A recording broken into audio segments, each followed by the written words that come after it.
Yang mudah-mudahan semua kita dirahmati Allah Azza wa Jal. Mohon izin untuk mulai kajian kitab kita pada malam hari ini.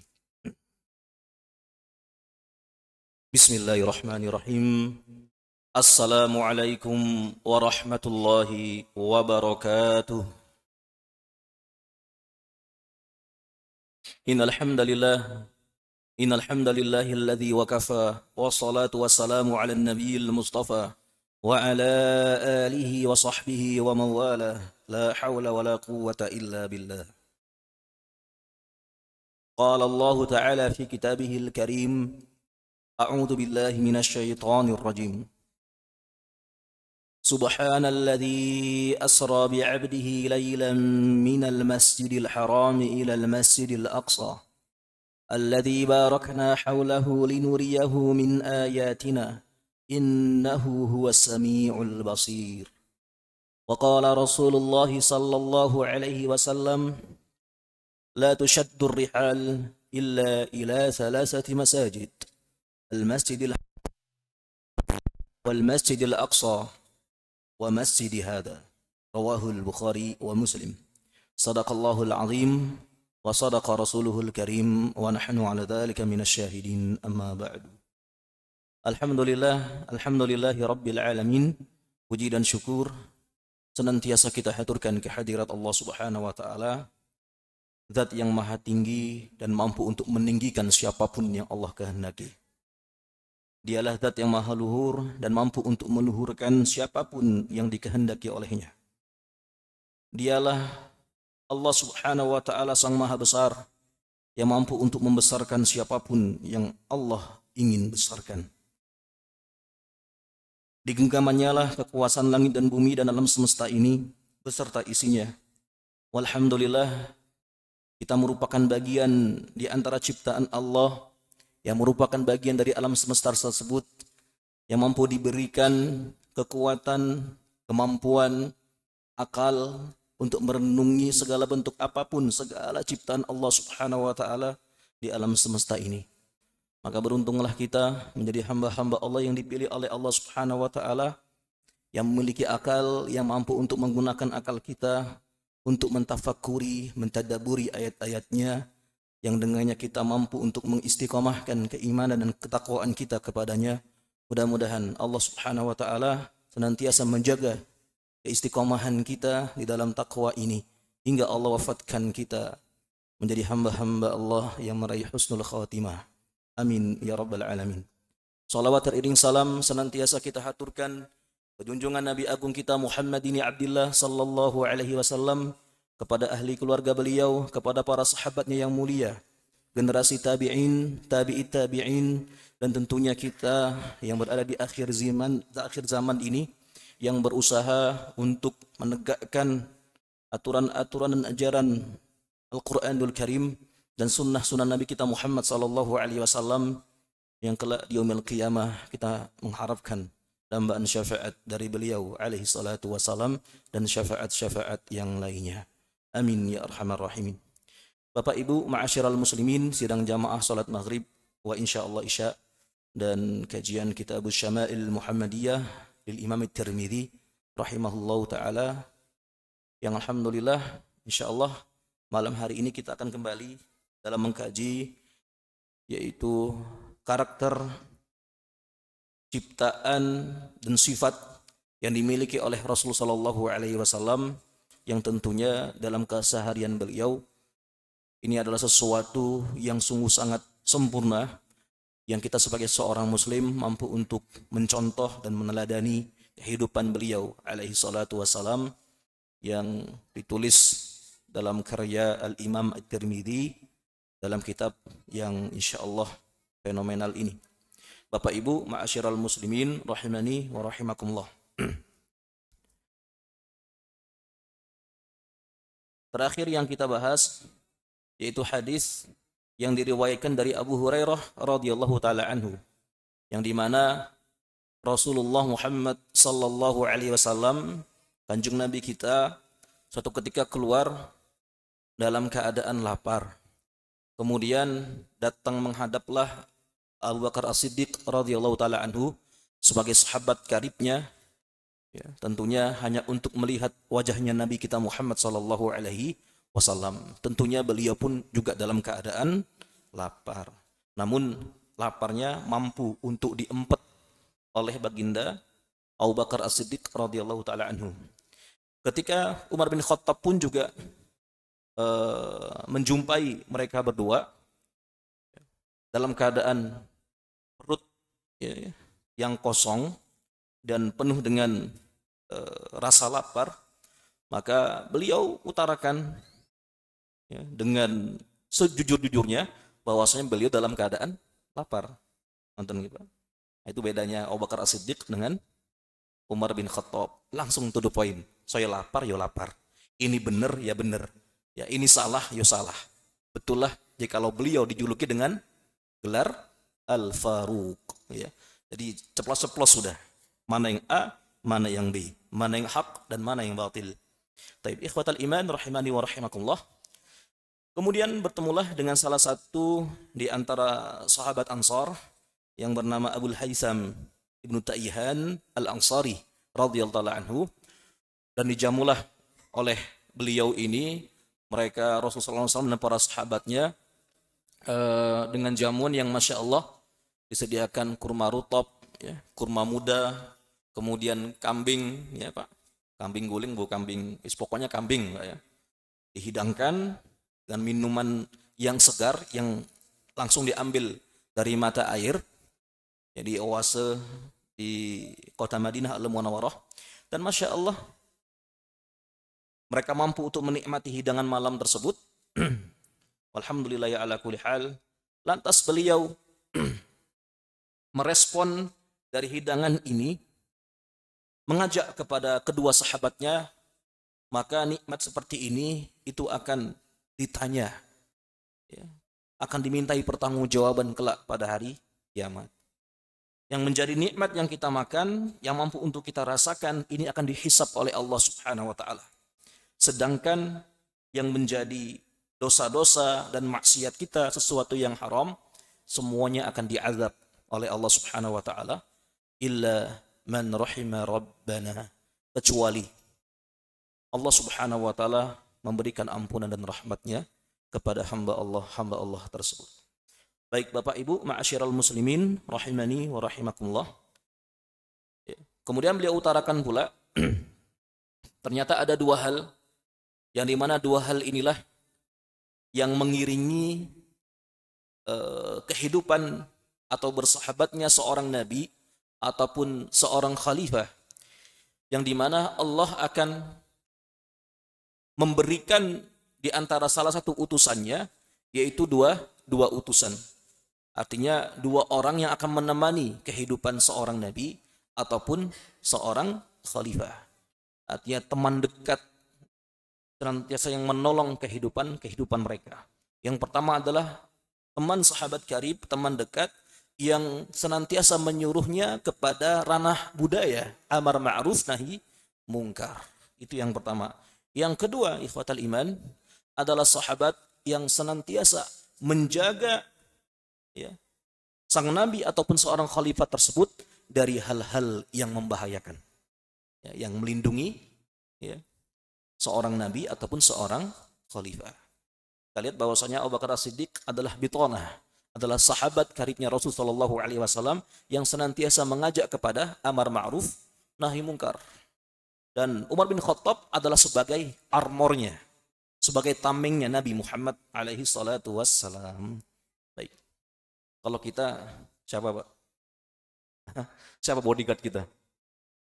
Ya, ya istri kita, nonton kita, pasangan hidup kita, atau mungkin anak kita yang mampu untuk membersamai kita, ataupun ini ada sahabat karib, teman kantor, ya, teman kuliah, ya, yang mereka senantiasa berjibaku dalam mendedikasikan, ya, kehidupan secara bersama untuk dakwah ilallah subhanahu wa ta'ala. Baik Bapak Ibu, ma'asyiral muslimin rahimani wa rahimakumullah, kita akan masuk kepada hadis yang berikutnya. Di sini masih kita berkutat pada bab ke-23 tentang maja'a fi 'aishi Rasulillah sallallahu alaihi wasallam, yaitu hadis-hadis yang berkenaan dalam kehidupan Rasulullah Muhammad sallallahu alaihi wasallam. Kita masuk pada hadis yang ke-136. Haddatsana Umar ibn Ismail ibn Mujahid ibn Sa'id. Haddatsani Abi an Bayan ibn Bashr an Qais ibn Abi Hazim qala sami'tu Sa'ad bin Abi Waqqas yaqul inni la awwalu rajul ihraqa daman fi sabilillah wa inni la awwal rajul rama bisahmin fi sabilillah. Laqad ra'aituni aghzu fil isabati min ashabi Muhammadin alaihi salatu wassalam. Ma na'kulu illa waraqa syajar wal hublah hatta taqarrahat ashdaquna wa inna hadana la yadha kama tada'ul syah wal ba'iru wa asbahat banu asad yu'azzirunani fid din. Laqad khibtu wa khasirtu idzan wa dhalla amali. Hadis sahih. Baik. Bapak Ibu ma'asyiral muslimin rahimani wa rahimakumullah. Satu ketika Abu Hazim beliau mengatakan, aku mendengar ya, yang diberitakan oleh Sa'ad bin Abi Waqqas. Sa'ad bin Abi Waqqas adalah salah satu di antara 10 sahabat yang dijanjikan oleh Rasulullah SAW masuk ke dalam surga tanpa hisab. Masih ingat Bapak Ibu siapa 10 sahabat ini? Ada Abu Bakar, ya, Umar, 4 khalifah itu Pak ya. Sa'ad bin Abi Waqqas di antaranya, Zubair bin Awam, Talha bin Ubaidillah, Abu Ubaidah bin Jarrah, siapa lagi? Apa? Abu Dzar Al-Ghifari lah, kan Pak? Ya. Bilal bin Rabah juga ada masuk. Walaupun terompahnya beliau dengar ya. Pokoknya ada 10 ya. Termasuk Sa'ad bin Abi Waqqas ini. Baik, Bapak Ibu rahimani wa rahimakumullah. Dan beliau adalah salah satu sniper terbaiknya dimiliki oleh Rasulullah SAW. Ketika beliau memanah dengan 3 tembakan anak panah, itu tujuan target itu bisa berbeda-beda. Termasuk ketika pada peperangan Uhud yang menjadi armornya Rasulullah SAW ketika beliau disudutkan, itu adalah Sa'ad bin Abi Waqqas. Setiap panah yang diberikan oleh Rasulullah kepada Sa'ad bin Waqqas itu pasti ketika ditembakkan mengenai sasaran musuh-musuh yang saat itu masih dikomandani oleh Khalid bin Walid. Ya. Masih saat itu Pak ya, masih kafir Pak ya. Alhamdulillah Allah berikan hidayah kepada Khalid bin Walid setelah itu. Bapak Ibu ma'asyiral muslimin rahimani wa rahimakumullah, dan yang paling mengesankan yaitu ketika beliau diperintahkan pada kekhilafahan Umar bin Khattab menjadi komandan pada perang Qadisiyah. Itu di wilayah bumi Syam. Itu perang antara kaum muslimin dengan Furs, dengan Persia. Persia sekarang siapa Pak? Iran, Irak, ya pokoknya yang semisal itu. Bahkan dulu secara jazirah Al-Arabiyah itu luas terbentang untuk kawasan Persia. Bisa dibayangkan 3000 tahun mereka bertahan dengan kerajaan Menara Putihnya. Kemudian datanglah kaum muslimin dengan jumlah ya saya katakan dan semua melihat itu ya, bahkan ada yang masuk ke dalam kubu mujahidin itu ya, ada yang baru-baru masuk ya, kalau bahasa kita newbie Pak ya, newbie, jadi baru masuk bergabung dengan kaum muslimin. Dan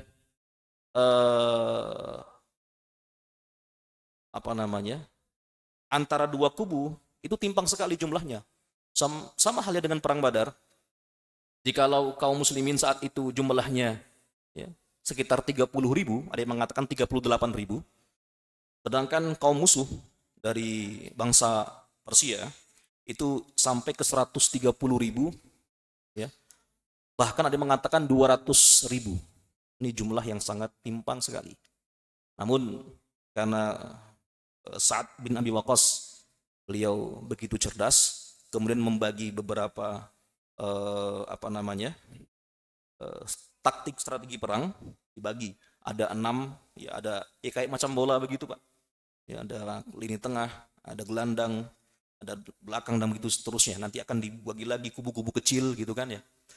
Masya Allah, alhamdulillah ala kulli hal, mereka mampu untuk menaklukkan Persia saat itu. Namun qadarullah ketika hendak melangsungkan peperangan, beliau dilanda kayak macam taun. Taun ini tidak hanya sekedar kena pneumonia misalnya Pak ya, pneumonia apa namanya? Kayak macam COVID misalnya. Ada pula yang kena diare perut. Nah, beliau enggak, beliau nyeri sendi dari apa namanya Pak nih, pinggangnya tuh sampai ke bawah. Ya, bahkan beliau kayak macam kena cacar. Jadi Masya Allah, beliau enggak ikut bisa bertarung, namun beliau tungker ya, kemudian mengarahkan, mengkomando para pasukannya dengan memberikan titah-titah dan mandat-mandat strategi perang yang langsung dieksekusi oleh mereka para prajurit. Masya Allah. Jadi bayangkan, komandan yang terus bertahan dengan kondisi bagaimanapun kondisi mereka. Alhamdulillah peperangan Qadisiyah mampu ditaklukkan oleh kaum muslimin. La ilaha illa anta subhanaka inna kunna minadh dhalimin. Ketika mereka memasuki gerbang Persia di kawasan langsung masuk ke Iran, bayangkan Pak ya, dari Syam itu tembus langsung ke Iran. Mereka para prajurit Iran, Persia saat itu mengatakan, kami ini bukan bertarung sama manusia, kami bertarung dengan jin. Ya, karena mengerikan sekali. Itu ada sungai yang besar, ya kisaran 6-8 meter, kedalaman sekitar 6 meter, itu mampu ditembus dengan kuda-kuda yang nyebrang. Bahkan onta yang tidak pernah nyebrang, bisa nyebrang. Ini semua dengan izin Allah Subhanahu wa Ta'ala. Dan setiap doa yang dipanjatkan oleh Sa'ad bin Abi Waqqas, semuanya diijabah oleh Allah Subhanahu wa Ta'ala. Karena Rasulullah SAW pernah mendoakan, ya Allah, segala apapun yang diminta dalam doanya Sa'ad bin Abi Waqqas, ijabahlah doa-doa tersebut. Allahu Akbar walillahilhamd. Baik Bapak Ibu, ma'asyiral muslimin, sedikit dari kisah Sa'ad bin Abi Waqqas sebagai sniper dan armornya Rasul sallallahu alaihi wasallam. Beliau, inilah awwalu rajulun ihraqa daman. Aku sesungguhnya, kata beliau, adalah seseorang ya, yang pertama kali menumpahkan darah musuh-musuh Allah di jalan Allah Subhanahu wa Ta'ala. Jadi ketika di Makkah Al-Mukarramah, para sahabat mereka melaksanakan sholat dan sering diganggu oleh orang-orang kafir musyrik Quraisy. Nah, akhirnya karena sudah mungkin puncaknya, ini Sa'ad bin Abi Waqqas mengambil senjata yang terbuat dari tulang onta, kemudian dipukullah salah satu orang musyrik tersebut. Nah, ini Pak ya, saking sudah jengkelnya Pak. Itulah darah pertama kali yang ditumpahkan dalam sejarah Islam ya kepada musuh-musuh Allah Subhanahu wa Ta'ala. Ini beliau sampaikan di sini. Saya adalah seseorang laki-laki yang pertama kali menumpahkan darah musuh-musuh Allah di jalan Allah Subhanahu wa Ta'ala. Dan aku adalah pertama kali seseorang yang melemparkan anak panahku di jalan Allah Subhanahu wa Ta'ala.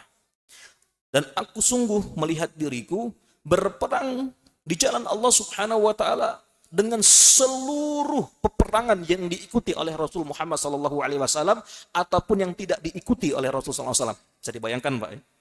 Dari seluruh peperangan semuanya, dari perang Badar, ya, bahkan sebelum itu ada perang, saya lupa nama peperangannya. Sebelum menyulut peperangan perang Badar itu ada peperangan, namun tidak mengakibatkan korban jiwa. Ya, sampai meninggalnya Sa'ad bin Abi Waqqas pada kekhilafahan setelah Ali bin Abi Thalib, beliau tidak pernah mengikuti, semua pasti akan diikuti oleh Sa'ad bin Abi Waqqas. Bisa dibayangkan Pak. Tidak ada satupun peperangan yang luput. Ya, pasti beliau ikut serta dalam mendampingi peperangan dengan kaum muslimin. Baik. Beliau katakan, aku melihat diriku berperang dalam keadaan yang penuh dengan luka-luka bersama dengan para sahabat Muhammad sallallahu alaihi wasallam radhiyallahu taala anhum. Tidaklah kami makan kecuali makan dari dedaunan-dedaunan dari pohon-pohon yang ada di wilayah peperangan itu. Ya. Kemudian wal hublah, apa hublah? Hublah di sini adalah kayak macam buah, yang buah-buah ini tidak layak dimakan. Macam kayak kita kalau kita lihat di Gaza, ada buah-buah yang itu dimakan ya sama hewan-hewan. Hewan pun sebenarnya tidak berhak untuk makan itu karena saking tidak enaknya buah itu. Namun buah itu ya, macam kayak juwet, warnanya warna hitam begitu Pak. Tapi itu adalah buah padang pasir. Buah padang pasir. Sampai onta pun tidak mau itu benar. Kok terpaksa ada yang dimakan sama onta. Kan bisa dibayangkan itu dimakan oleh para sahabat Nabi Muhammad SAW, dan di antaranya adalah Sa'ad bin Abi Waqqas. Sampai tenggorokan kami, ini buah agak lumayan berduri, Pak. Ya. Sampai terluka tenggorokan kami karena memakan buah tadi. Dan sesungguhnya di antara kami sampai kondisi mereka kama tada'u syatu wal ba'ir, sampai deprok begitu, Pak ya. Macam kayak seekor kambing, seekor domba atau seekor onta yang tengah dalam keadaan terluka. Ini dikisahkan dalam peperangan yang diikuti oleh Sa'ad bin Abi Waqqas. Wa asbahat ya Banu Asad yu'azzirunani. Sampai-sampai ada Bani Asad, ya, kabilah Bani Asad, mereka mencemoohku, mereka menjelekkanku dalam perkara agama. Ya. Laqad khibtu wa khasirtu idan dalla wa amali. Di sini setiap aku perjuangkan untuk memberikan pengajaran kepada para sahabat. Ya, beliau juga adalah sebagai seorang muallim, seorang murabbi, ya, seorang pengajar. Ya, ngajarin panah, ngajarin hadis-hadis dan petuah Rasulullah SAW. Namun jangan sampai tujuanku hanya untuk mencari dunia, sehingga amal-amalku akan tersesat dan tidak mendapatkan ridha. Amal-amalku tidak akan diterima oleh Allah Subhanahu wa taala hingga aku merugi di dunia maupun di akhirat. Sampai seperti itu kondisi Sa'ad bin Abi Waqqas. Ini hadis sahih diriwayatkan oleh Al-Imam At-Tirmidzi. Bapak Ibu ma'syiral muslimin rahimani wa rahimakumullah. Baik, kita lanjut kepada hadis berikutnya, hadis ke-137. Langsung saya di sini, haddatsana Muhammad bin Bashar, haddatsana Safwan bin Isa, haddatsana Amru ibnu Isa Abu Nu'amah Al-Adwi qala sami'tu Khalid ibnu Umair wa Shuwaisan Abu Ruqat wa qala ba'atha Umar ibn al-Khattab Utbah ibni Ghazwan wa qala intaliq anta wa man ma'aka hatta idha kuntum fi aqsa biladil Arab wa adna biladil Ajam wa aqbilu hatta idha kanu bil Mirbat wajadu hadal kadhan faqalu ma hadhihi qalu hadhihi al-Basrah fasaru hatta balaghu hiyal al-Jisr as-saghir وقالوا ها هنا أمرتم فنزلوا فذكروا الحديث بطوله فقال عتبة بن غزوان لقد رأيتني وإني لسابع سبعة مع رسول الله صلى الله عليه وسلم ما لنا طعام إلا ورق الشجر حتى تفرحت أشداقنا. Bukan di sini. فالتقطت بردة قسمتها بيني وبين سعد فما منا من أولاء السبعة أحد إلا وهو آمر نصر من الأمصار وستجربون الأمراء بعدنا. Baik, ini hadis dhaif namun disebutkan oleh Al-Imam Tirmidzi. Kita akan masuk pada penjelasannya.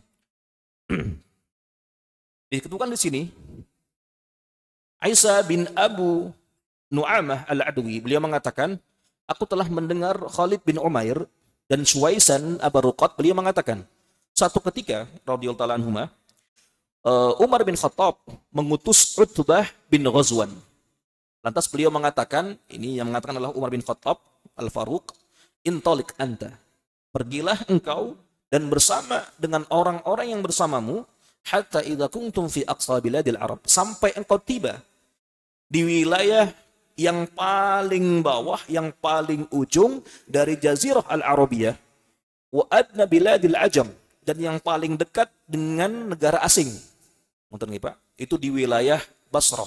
Wilayah Basrah itu wilayah Persia, wilayah Iran saat ini. Faqbilu hatta idza kanu bil Mirbad.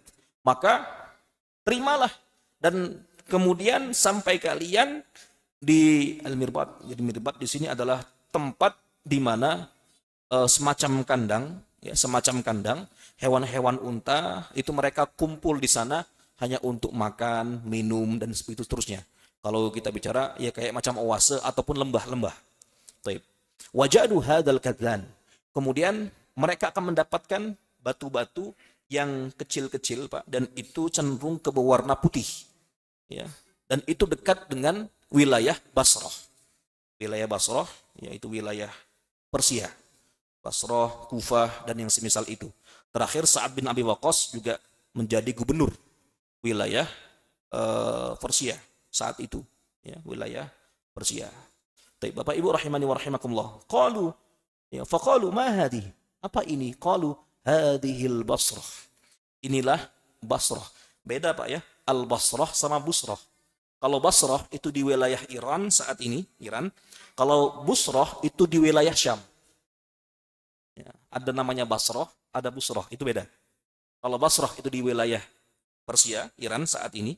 Kalau Busrah itu di wilayah Syam. Ini beda harokat, beda wilayah. Ya.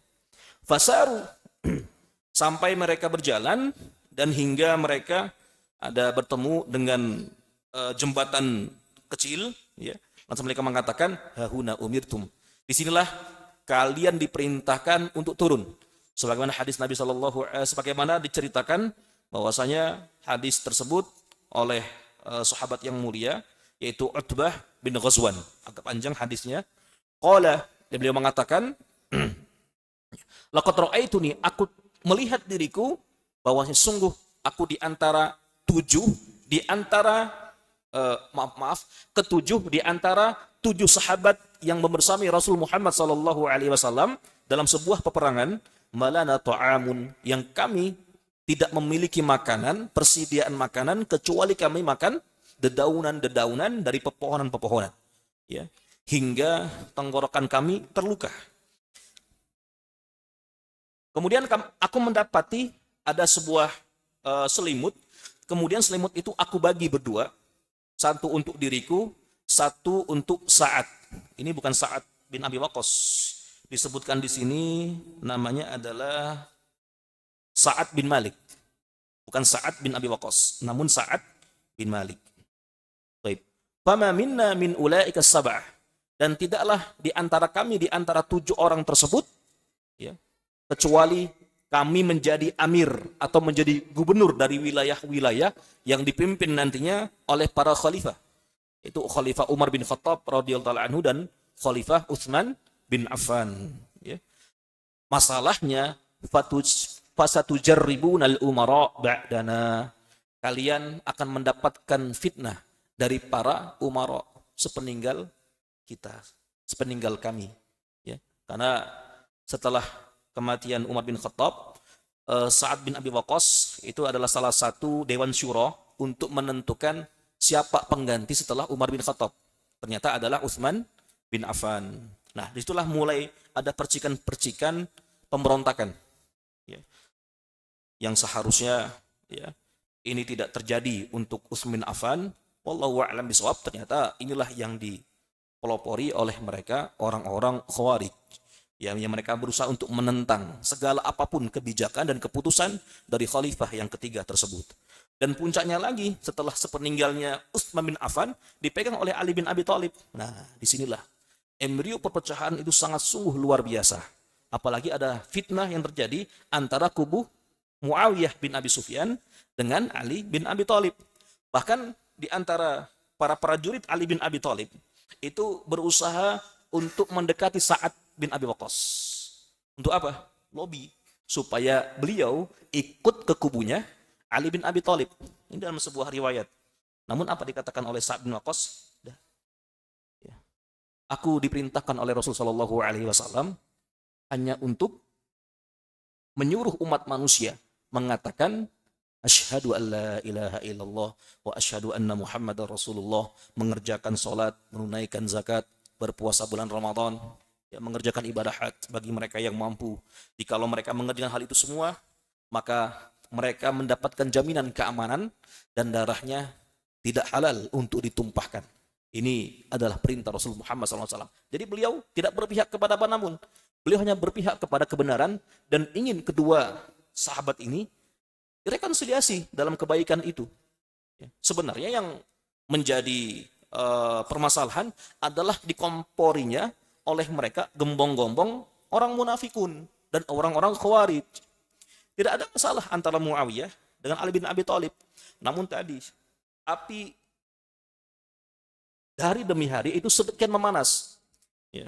Ditambah lagi Ada kubu dari Bunda Aisyah radhiyallahu taala anha. Bisa dibayangkan, Pak. Sudah ada Muawiyah, ya. Kemudian sudah ada Bunda Aisyah radhiyallahu taala anha. Satu lagi ada Ali bin Abi Thalib. Itu fitnah yang sungguh sangat luar biasa. Mengerikan sekali, Pak. Apakah kemudian yang di kubunya Muawiyah bin Abi Sufyan adalah selaku dari mereka pemberontakan dan khawarij?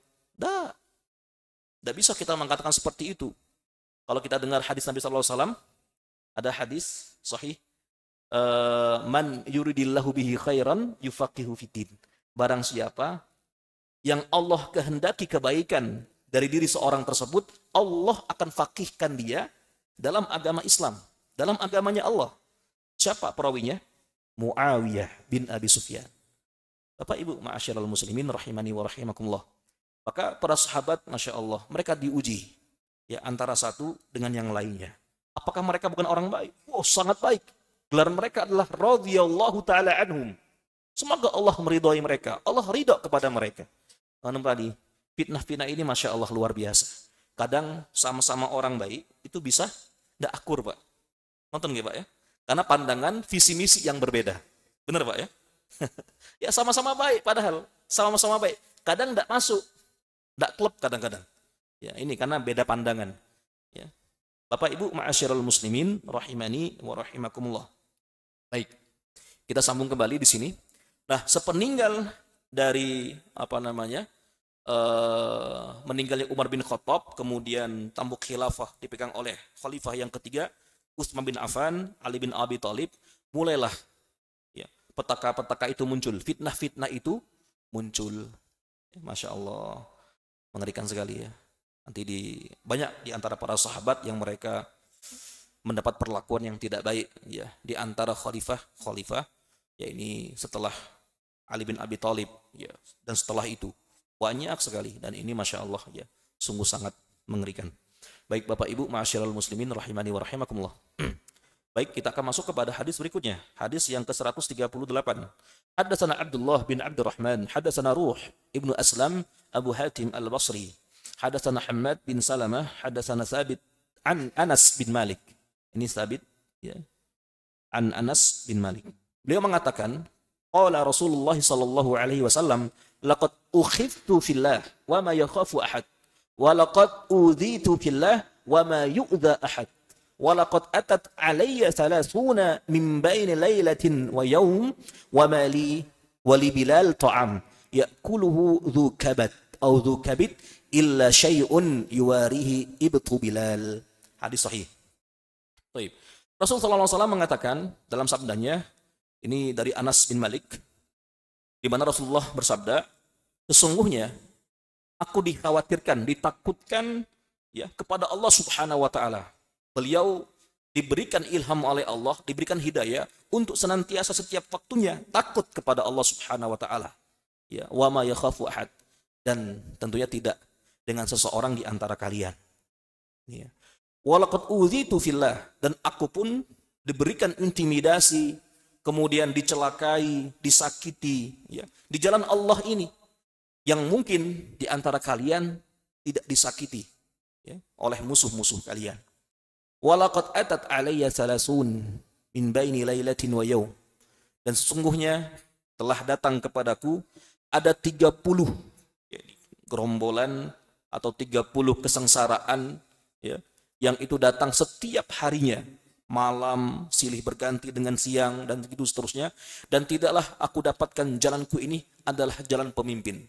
Jalan pemimpin itu adalah siap untuk menderita, siap untuk mendapatkan luka-luka, ya. Siap untuk menjadi sesuatu melindungi rakyatnya. Nah ini. Dan Masya Allah, aku tidak memiliki apa-apa, bahkan Bilal yang senantiasa mendampingi diriku tidak punya makanan, tidak punya persediaan makanan yang mampu untuk dimakan, ya. Kecuali apa yang dimiliki oleh Bilal itu di bawah ya ketiak Bilal bin Rabah radhiyallahu taala anhu. Nah, di sini ada sesuatu di sini Pak ya, syai'un yuwarihi. Jadi sesuatu yang dibawa oleh Bilal bin Rabah. Kita lihat dulu apa syarahnya dalam hadis ini.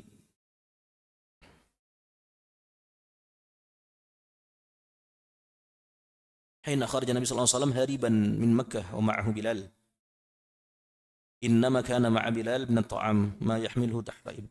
Ini sini hadis. Bukan Al-Imam Tirmidzi mengatakan, makna dari hadis tadi, ketika Rasulullah SAW keluar, ini keluar dari Mekah ketika hijrah, Pak ya, ketika di bulan Muharram itu, beliau keluar dari kota Mekah menuju ke Madinah, ya. Kemudian di tengah jalan bertemu dengan Bilal bin Rabah. Innama kana ma'a Bilal, beliau bersama dengan Bilal, tentunya juga ditemani dengan Abu Bakar As-Siddiq radhiyallahu anhu. Dan beliau membawa sedikit makanan yang itu diselipkannya di bawah ketiak beliau. Yahmiluhu tahta ibti. Ya, itu untuk persediaan. Dan persediaan itu nantinya akan dimakan bersama oleh Bilal, oleh Rasulullah Muhammad SAW, dan juga oleh Abu Bakar As-Siddiq radhiyallahu taala anhu. Sedikit dari persediaan makanan yang dibawa oleh Bilal bin Rabah. Baik. Masya Allah. Ya. Inilah kondisi di mana perjuangan Nabi Muhammad SAW mampu untuk kita menapak tilas dan berjuang meneladani berkuduah kepada beliau SAW. Saat ini kita mampu untuk merasakan nikmat indahnya Islam, terangnya dan gurihnya dalam merasakan nikmatnya keimanan, dan kita mampu untuk mewarisi Islam tersebut dan iman itu tanpa ada hal-hal yang mengganggu diri kita. Alhamdulillah saat ini kita mampu untuk merasakan itu, maka dari itu kami wasiatkan kepada kaum muslimin untuk menjaga nikmat ini. Karena nikmat ini, nikmat istiqomah itu teramat mahal. Tidak, kita bisa, ya, kami juga mengemong, Pak ya, teman-teman komunitas di Mu'alaf Kota Malang, Masya Allah, mereka senantiasa belajar sungguh-sungguh. Kalau lihat mereka, Masya Allah, ya, belajar ngaji, belajar fikih, dan begitu seterusnya. Mereka tentunya melalui proses belajar, mencari ilmu hingga mendapatkan cahaya hidayah dari Allah Subhanahu wa taala. Dan mereka kuat dengan hidayah itu insya Allah. Namun kita yang mendapatkannya dari Islam waris, nonton gitu Pak. Kita dari lahir sudah dalam keadaan muslim. Alhamdulillah, ini semua tentunya hidayah dan nikmat dari Allah Subhanahu wa taala. Maka dari itu kita jaga betul hidayah ini.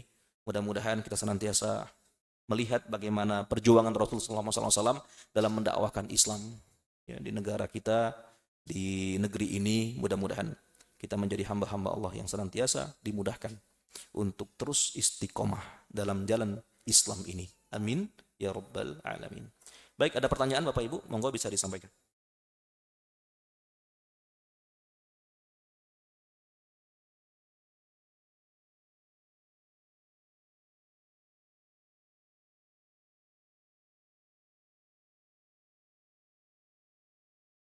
Satu lagi hadis ya, baru masuk ke bab berikutnya.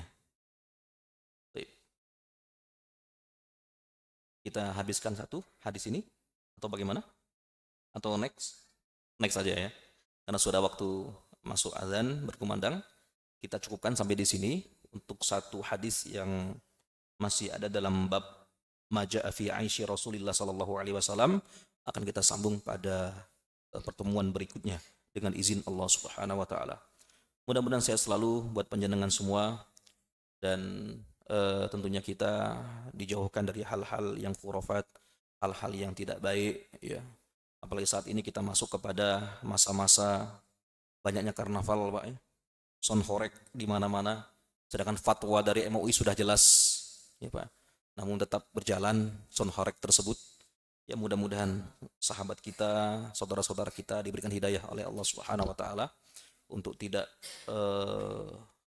mengganggu, untuk tidak memberikan mudarat ya, dan mampu untuk memahami hadis Nabi sallallahu alaihi wasallam, la dirara wala dirar. Jiwa seorang muslim itu tidak untuk menjadi bahaya dan tidak pula untuk membahayakan orang lain. Mudah-mudahan saya selalu buat panjenengan semua, dan Allah jaga kita dalam sihatan wa afiatan insyaallah. Barakallahu fikum. Mohon maaf atas segala kekurangan kami. Kita akhiri bersama untuk kajian Kitabus Syama'il Muhammadiyah pada malam hari ini dengan kita ucapkan alhamdulillah. Alhamdulillahi rabbil alamin, dan doa kafaratul majlis. Subhanakallahumma rabbana wa bihamdika nasyhadu an la ilaha illa anta nastaghfiruka wa natubu ilaik. Billahi taufiq wal hidayah wa biridha wal inayah. Akhiran, wassalamu alaikum warahmatullahi wabarakatuh.